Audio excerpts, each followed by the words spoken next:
บอดปัสยาวดโสดแบบปราภวะโสดวิ่งเนียงตีมวย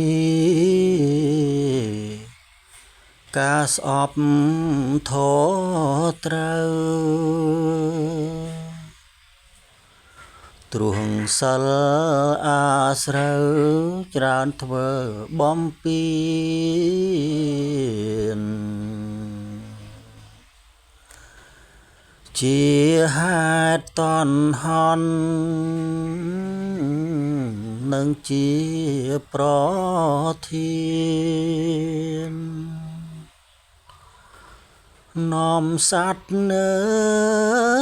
ឲ្យមានក្តីវិនិច្ឆ័យពិត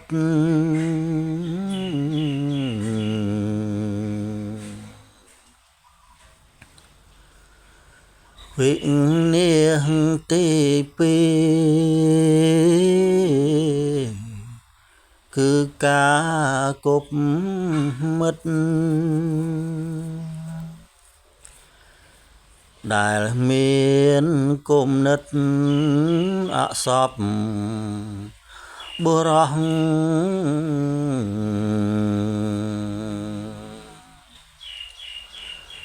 គ្មានមេត្តា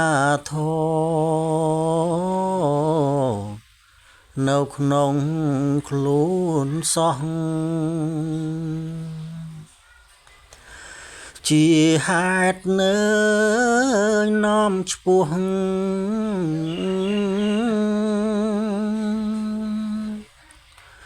វិនិច្ឆ័យជាងស្ដាយ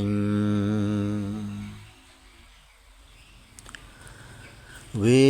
និច្ឆ័យទី3នឹងលើកសំ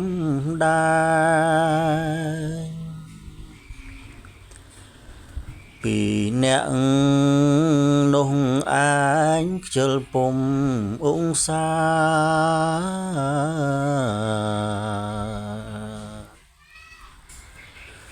ខឹងនិយាយច្រើនពុំខ្វល់ធ្វើការនោះហើយអើយគឺថា